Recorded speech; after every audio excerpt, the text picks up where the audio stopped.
بس رمضان کی سب سے بڑی تیاری کیا ہے کہ اپنے دلوں کو صاف کر لو پہلے سے، کہ جس دل میں نفرت ہو، بغض ہو، کسی کے لیے غصہ ہو، کسی کے لیے کیا کیا جذبے ہوں، دل صاف کرنا۔ ہمارے گھروں میں روزانہ جھاڑو ہوتا ہے، یہاں مدرسے میں روزانہ صفائی ہوتی کہ نہیں ہوتی؟ چونکہ دنیا کی اصل گندگی ہے تو جھاڑو ہاتھ سے نہیں چھوٹ سکتا۔ حرم شریف میں دیکھا کیسے چاروں طرف خدام پھر رہے ہوتے ہیں برش لے کر، تو دل پہ غبار ایسے آتا ہے جیسے صحن میں غبار آتا ہے، دل پہ گندگی ایسے آتی ہے جیسے صحن میں آتی ہے۔ تو ہم نے نظام بنایا ہوا ہے، لوگ مقرر ہیں وہ روزانہ جھاڑو دیتے ہیں۔ تمہارا دل ایک آنگن ہے، ایک صحن ہے، اس میں بغض، نفرت، حسد، پتہ نہیں کیا کیا گندگیاں آئیں گی اور آتی رہیں گی۔ بچوں ایک کام کرو، جھاڑو پکڑ لو، صاف کرو۔ یا اللہ معاملہ تجھ سے کرنا ہے، لوگوں سے نہیں۔ کسی نے برا کہا، کسی نے غیبت کی، کسی نے گالی دی، کسی نے دھکا دیا، کسی نے حق مارا، کسی نے کچھ کیا، یا اللہ تیرے سپرد میں نے اپنے دل کو سب سے صاف کیا، میں نے اپنے دل کو سب سے صاف کیا۔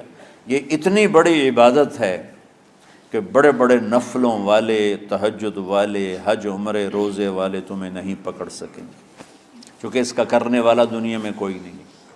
نفل پڑھنے والے تو بے شمار ہیں، عمرے کرنے والے بے شمار ہیں، علماء بے شمار ہیں، حاجی بے شمار ہیں، سخاوت کرنے والے بے شمار ہیں، لیکن اس ٹکڑے کو صاف کرنے والا لاکھوں میں ایک بھی نہیں ہے۔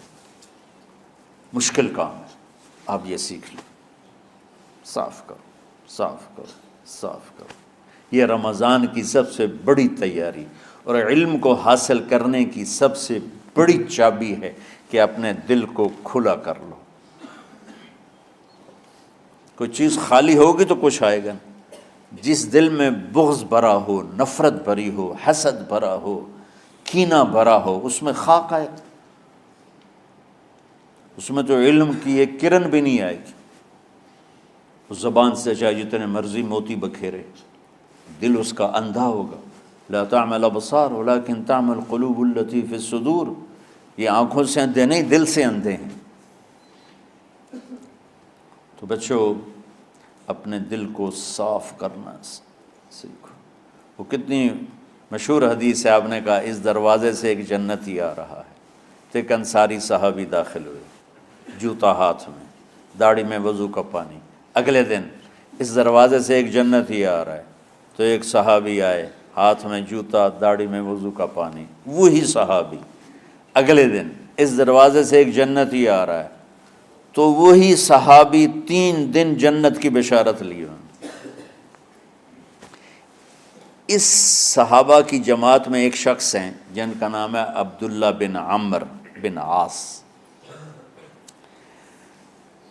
ان سے بڑا عبادت گزار صحابہ میں کوئی نہیں تھا، نہ سابقین میں نہ متاخرین میں، نہ پہلوں میں نہ بعد والوں میں۔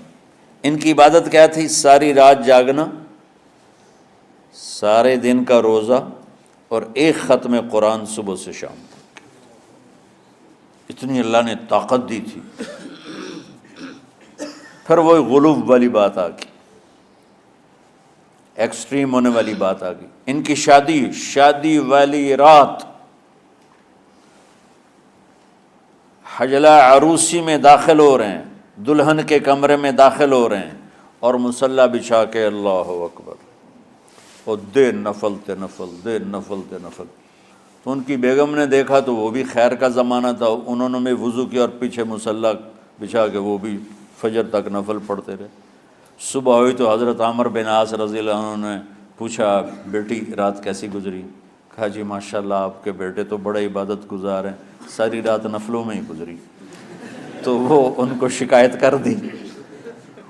حضرت عمرو بن عاص کو اتنا غصہ چڑھا، بیٹے کو تو کچھ نہیں کہا، کتنی حکمت کی بات ہے، سیدھے گئے اللہ کے نبی کے پاس، یا رسول اللہ یہ عبداللہ دیکھیں کیسا نادان ہے، اس کی شادی کی ساری رات نفل پڑھتا رہا۔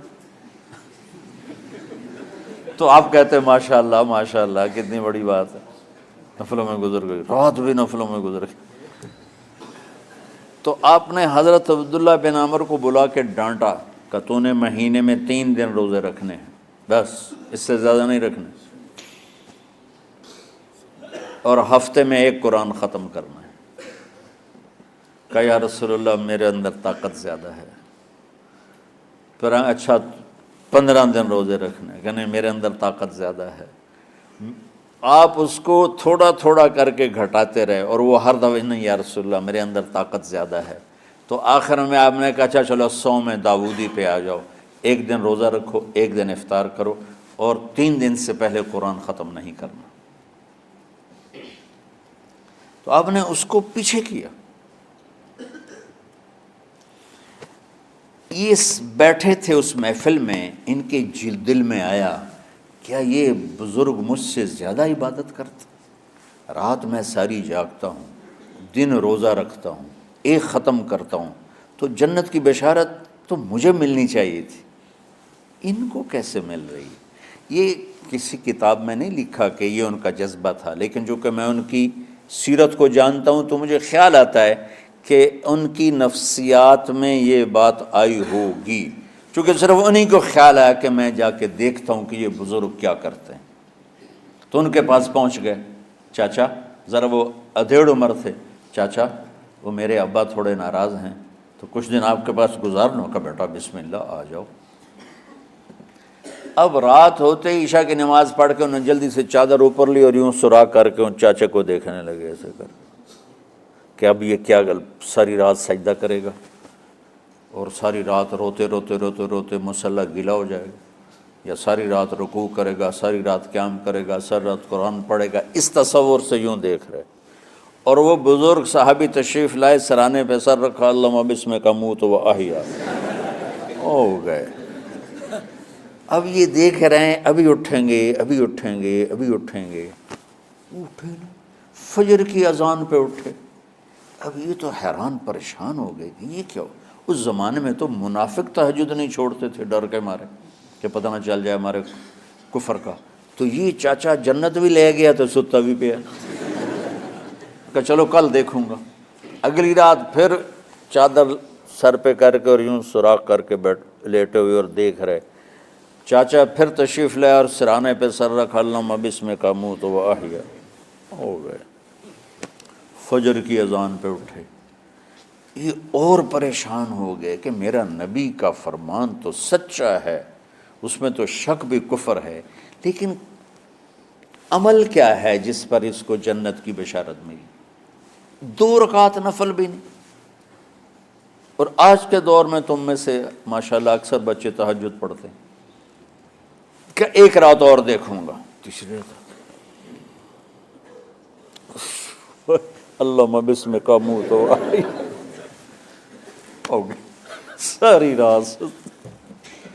تو تیسری رات پھٹ پڑے عبداللہ بن عمر، کہنے لگے چاچا میری ابا سے کوئی لڑائی نہیں تھی، 3 دن میں تیرے بارے میں سنتا رہا، جنتی جنتی جنتی۔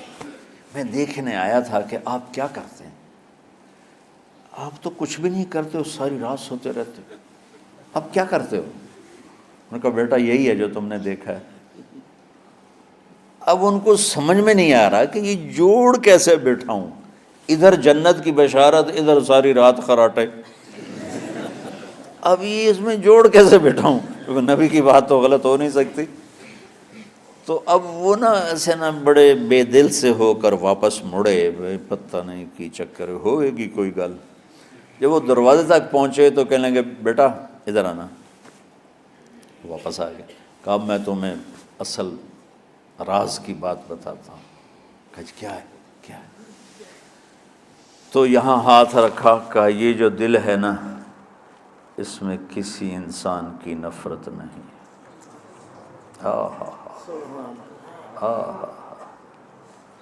اور جب اللہ کسی کو رزق دیتا ہے، عزت دیتا ہے، مجھے کبھی حسد نہیں ہوا، مجھے خوشی ہوتی۔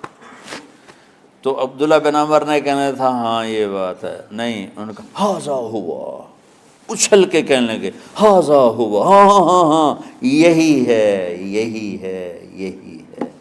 پھر کہنے لگے چاچا پر یہ میرے بس کا نہیں ہے، کون کرے گا یہ؟ اتنے بڑے آدمی ہو کر کہہ رہے ہیں کہ یہ میرے بس کا نہیں۔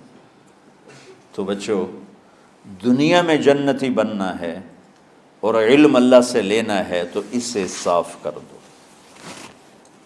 سب کی نفرت سے۔ سب، اس نے مجھے یہ کیوں کہا، اس نے مجھے یوں کیوں دیکھا، اس نے میرے بارے میں یوں کیوں کہا، اس نے میرے بارے میں یہ کیوں لکھا۔ جس کی تعریف ہوتی میری کتنی برائی ہوتی، صرف تعریف تو نہیں ہوتی، بھرا پڑا سوشل میڈیا مجھے گالیاں دیں۔ اللہ کے فضل سے میرے دل میں ایک ذرے کے برابر کبھی کوئی منفی جذبہ نہیں آیا، آئے تو میں دھو کے صاف کر دیتا ہوں، یا اللہ میں نے اپنے دل کو صاف کیا، میرا معاملہ تیرے ساتھ ہے، کسی کے ساتھ نہیں۔ یہی آپ رمضان کی سب سے بڑی تیاری، علم کے حاصل کرنے کا سب سے بڑا ہتھیار آپ کو یہ نہیں ہے کہ تمہیں کتابیں یاد ہو جائیں، تمہیں اشعار یاد ہو جائیں۔ تو ساری امت سے کہتا ہوں رمضان کا استقبال کرو، دلوں کو صاف کر کے، نفرتوں کو مٹا کے، مذہبی نفرت، دنیاوی نفرت، رشتوں کی نفرت، بول چال کی نفرت، سیاست کی نفرت، لین دین کی نفرت، ان سب سے اپنے دل کو صاف کرو تاکہ رمضان میں اللہ نے علم اتارا، اللہ تعالیٰ آپ کو علم عطا فرمائے، اور باقی لوگ جو عام دنیا میں زندگی گزار رہے ہیں ان کے دلوں میں اللہ رمضان کا نور اتارے اور اپنے اور ہدایت کا نور اتارے۔ یہ سب سے بڑی تیاری ہے اس کی۔ اور کسی سے گلہ ہے، غصہ ہے، ناراضگی ہے، کسی سے بولتے نہیں ہو، ابھی سے شعبان آ چکا ہے، آپ شعبان سے رمضان کی تیاری شروع فرما دیتے تھے۔